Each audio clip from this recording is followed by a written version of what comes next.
Hello, so today we're going to go through 3 of the main inversions, and I'm just going to kind of workshop them, and even when I demo I might even fall. I'm not sure today, but even if I fall you can see how to fall, just letting you know that. And I think the main focus here is I want to help you to learn what's taken a long time for me to discover through the help of teachers and through the help of experience, give you some, not really shortcuts to doing it, but shortcuts to what to focus on.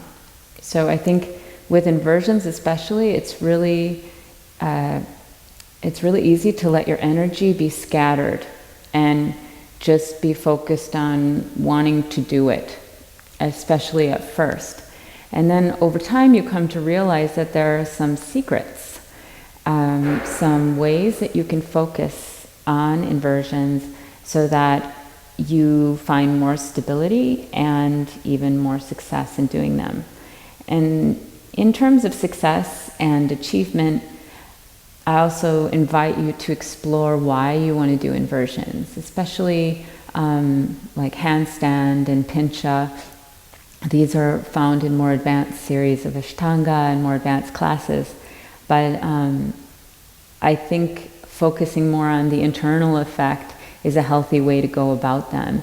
And it makes the whole process in learning them become more childlike and more wonderful. You have a sense of, literally a sense of wonder around the process in getting to know these asanas instead of wanting to get it and wanting to do it and wanting to show it. And I just invite you to entertain the idea that there can be a sense of wonder around the whole process of exploring these, and this can make these asanas more attractive. And that's really a good thing, because I also recommend for especially Pincha and the handstand that if you're not in a daily practice mode, that you at least take a few minutes a day, if you are dedicating yourself to these asanas, to practicing them. And so with that, I'll just show you some tips and tricks, and we'll start with the basic headstand. And so you've probably heard over and over again that we highly recommend that your elbows be shoulder distance apart and no more. You can bring them closer, and it's actually advised to bring them closer over time and as you get more advanced. And the reason for that is that you want to slowly and gradually take more and more weight off the head and put more and more weight into the elbows and the wrists and even the fingers. And so the sides of the fingers in this case. And in this case, practically what happens is this entire area becomes like a foot that you're standing on. And so you really want to develop a lot of sophisticated sensitivity in this area, as well as a sophisticated sense of where effort is directed. And in the case of the headstand, the effort is directed through the shoulders and down into the elbow and into the side of the hand. And so it's easy in headstand, especially when you're first starting out, to be thinking of the legs and the feet, maybe you are thinking about the center of gravity. That's definitely the place to focus. But you're also wanting to think about your foundation. And so let's break this down. So with headstand, again, we're bringing the elbows to shoulder distance apart or closer. And then we're coming up off of our knees first before putting the head down, which I recommend, which gives you a lot more flexibility in how you place the head on the floor. And so then walking the feet forward helps you start to get into the habit of focusing on your center of gravity. Your center of gravity being your pelvis. And this is, I sometimes call this balancing a bowling ball on a stick. So you're bringing this bowling ball heavy pelvis up and you're balancing it. And so you really want a strong foundation, and you want your focus to be on the center of gravity and as it moves over your head, right? So you're up here You're walking your feet closer, and then you start to place the head and you start to push down with the arms. And then lifting one, and then the other. If you're first coming up, or lifting both, and then coming up and pushing down, down, down with the elbows. Down. Pointing the toes and keeping the intelligence running all the way through the pelvis, all the way through the tips of the toes. And just notice how your lower abdomen is working to keep the pelvis in line. Notice how your shoulders are working to push the elbows down. And then you're breathing here. And then coming down, so, if you're beginning, you come down with bent knees. Bring the knees bent, come down. And if you're working more on the straight legs, again, what you want to be focused on here is the center of gravity. So when you're coming down with straight legs, the center of gravity actually has to move in the opposite direction of the legs so that there's a physical balance. And so I invite you to keep an eye on my pelvis as the legs come down straight, and notice how the pelvis moves in the opposite direction of the toes. So this is the same on the way up, but it's more noticeable on the way down.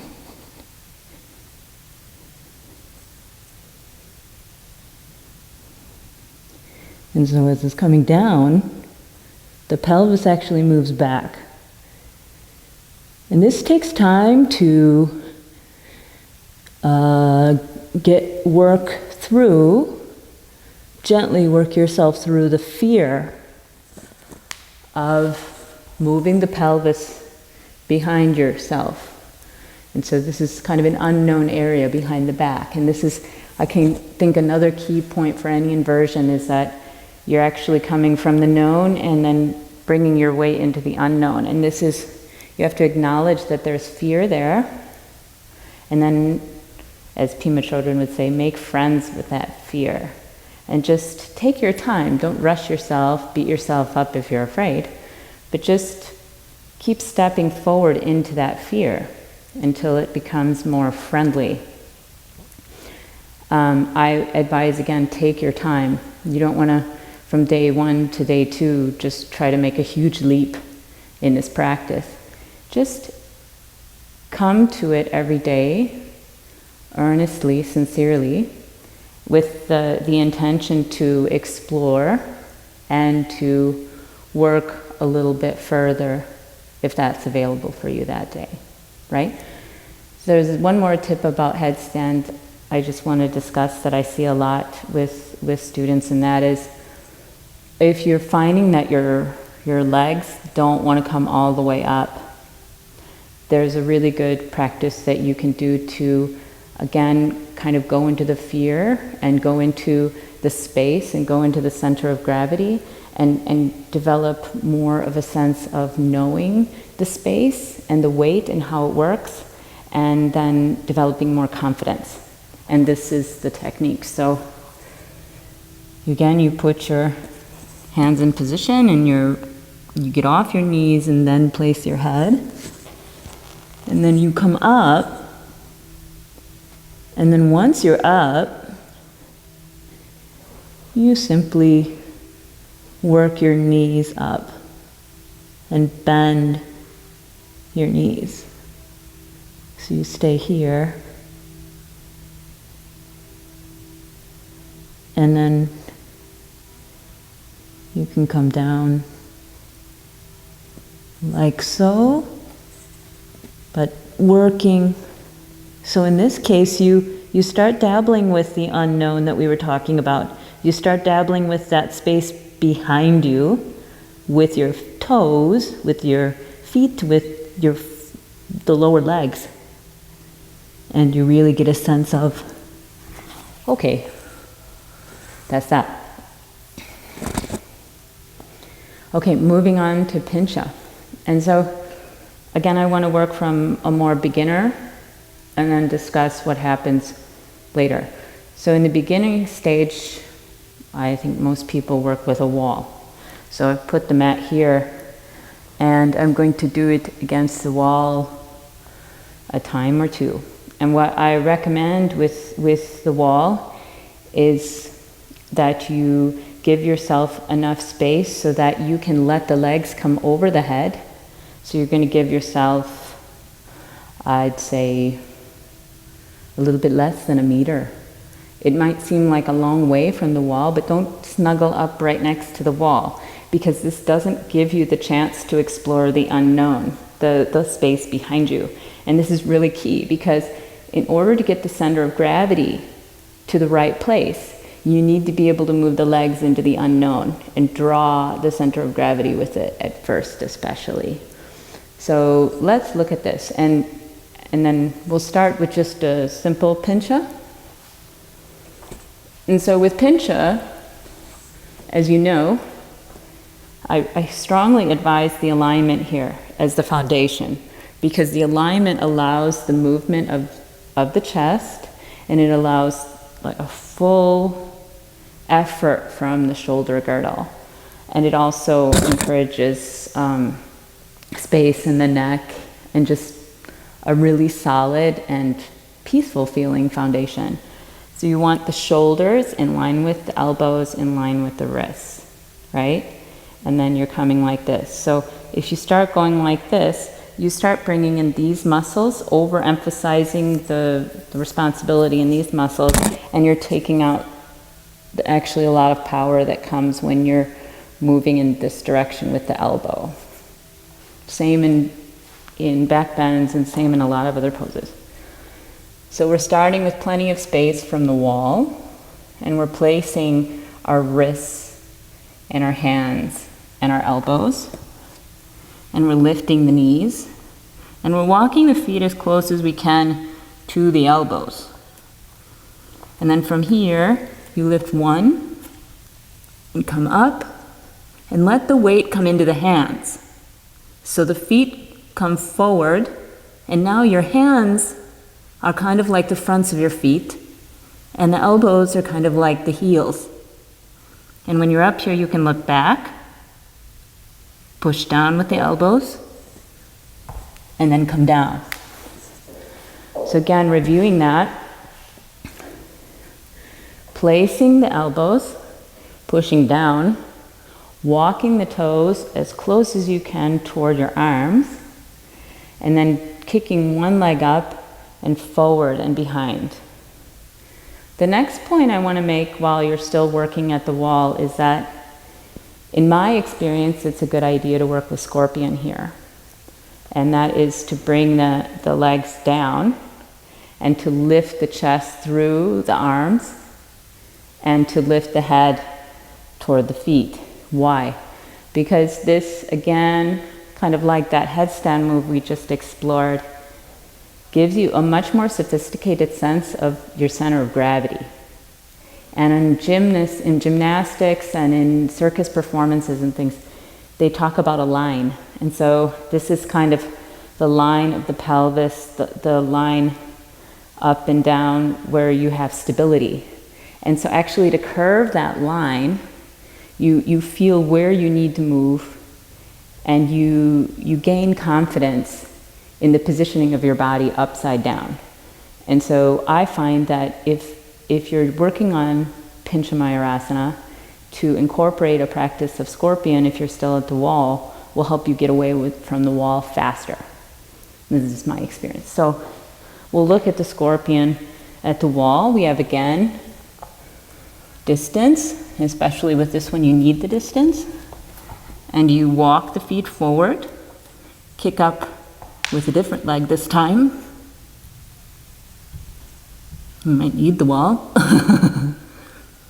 And then from here, you're just going to start letting the feet come down.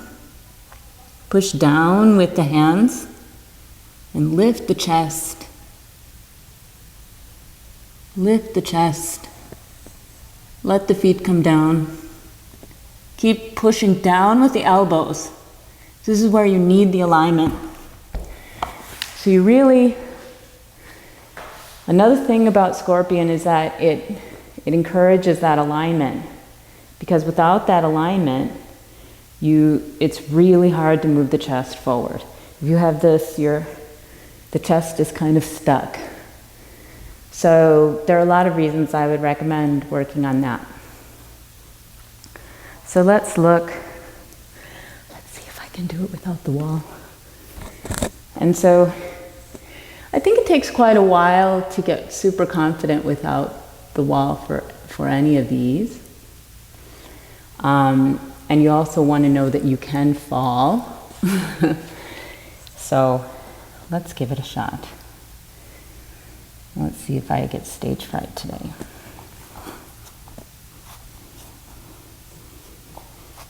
So we're going to do, and another thing I want to mention, as you watch me doing these things, even if I fall, you can do this, but when you see me go up, capture that and visualize that in your own body. So that's another thing through any asanas I've learned is real visualization is extremely powerful. So take it on inside yourself, try to feel what you're seeing in your own body.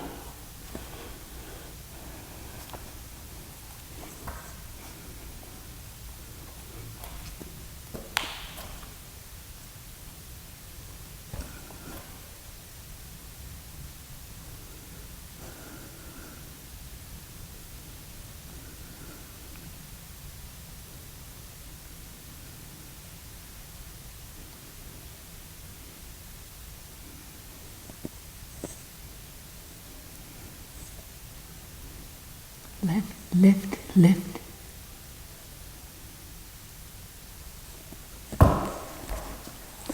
So there's this push and lift, and it's delightful, and it's also, again, training the intelligence in the body. Handstand. So I see a lot of students doing handstand in Mysore, and it's really lovely. What I'm finding in my home practice is, again, it's helpful to have the wall. And it's helpful when I do my sun salutations to incorporate a handstand into at least a couple of them, one with kicking up on either side, so that I get it in every day. So we'll look at the wall now. So relationship with the wall in handstand is a little bit of a longer relationship and a little bit more complex. But fundamentally, it boils down to starting a little bit closer and then working until you're at your fear point and going right to that point where you're feeling a little bit, this is far away. Because chances are good it's not too far away. You can reach it with one leg. And then this allows you to bring one leg over into the unknown behind you. So I'll just demonstrate that here. Couple of pointers here. So when I'm kicking one leg up, I point the toes, and I also try to keep the trailing leg a little bit straight, so that it's almost like this pendulum anchor kind of situation. There's also an incredible burst of energy that goes down into the hands. You suddenly have to stand on your hands. And I think we're really, really, really used to standing on our feet, so we don't realize how much force we push down into our feet to keep us elevated, and how much sophisticated muscle coordination is involved in that. So there's a push down, an active push down, and that's throughout the handstand. And then once you're up and you're balancing, the same thing that you feel on your feet when if you stand with your eyes closed on your feet, just stand still, you'll feel your feet going like this all the time. So you have to do the same thing with your hands. And you also have to kind of do the same thing with your arms. Like you might even not even realize that you do the same thing with your legs to stay balanced when you're standing, because you've been doing it so long. So you kind of have to just flip reality, so that this is your hips, and then these are your legs, and these are your feet. And again, if you're looking at experiencing this, I recommend doing it every day. So let's start with the wall. And I'm going to take a nice distance from the wall so that one foot can come forward and over. And if it needs, just tap the wall. And I also recommend kicking up with one foot, and then once you come down, kick up with the other. And you might feel like, oh, I don't want to, I'm tired. That's the point. So you want to also build endurance. You have to have endurance for this. It's not, oh, I got it and I'm just falling down. You're building more and more ability to stand on the hands. So we start.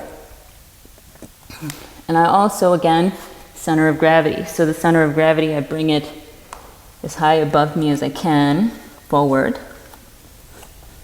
And then lift.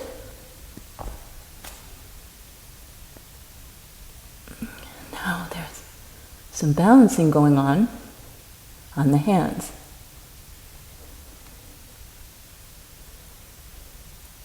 Now breathe and push down through the hands. Push down. Come up with the other leg. Come up again. You see how you have to coach yourself.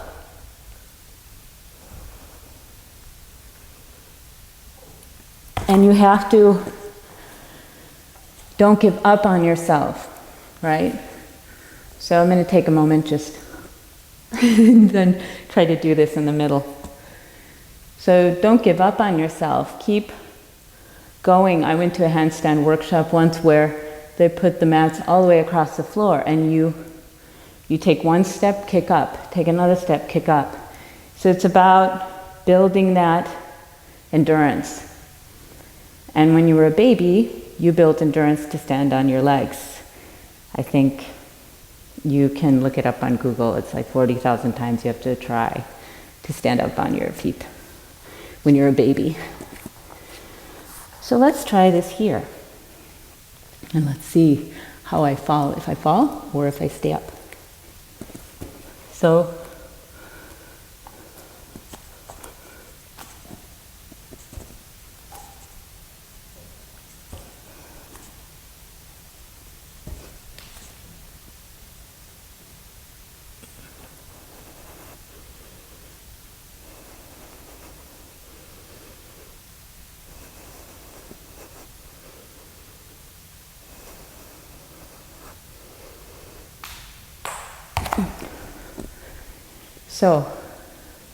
I think you saw what happened there. And this is why, to me, a secret has been keeping that back leg straight. Because, again, there's that fear of the unknown, which is in that direction for me. And I still have something to kind of hold on to. And then bringing it up, right? So let's recap. The most important thing with all of these is the foundation, the alignment and the concentration in the hands for the handstand, which become like your feet. These become like your toes. This becomes like your forefoot. This becomes like your heel. This becomes like your leg. This becomes like your hips, pelvis. This becomes like a foot in forearm stand. And these become like your toes. And then in headstand, you have this nice triangular arrangement, and you again have this kind of foot getting the weight off the head. With handstand, I also recommend strongly that if you're making this a practice, you listen to your shoulders and you key into where they tighten when you're working on it, and you stretch that area out directly after you're working on it, or at some point in your practice. Make sure that you're getting into the shoulders, you're opening the chest back up, and that your chest isn't closing because of your handstand practice. Center of gravity is super important, and running the intelligence up through the toes is super important. So try to focus here on the center of gravity, very powerful place in the body, and bringing that weight up using the legs, and then concentrating on turning the effort upside down into the hands and the arms. Thank you for being here with me, and I hope that these tips help you. If you are inspired to progress in these, I hope that you have a sense of wonder and you feel great in them. And I also hope that you don't give up on yourself and you practice every day so you can feel strong and free in them. Namaste.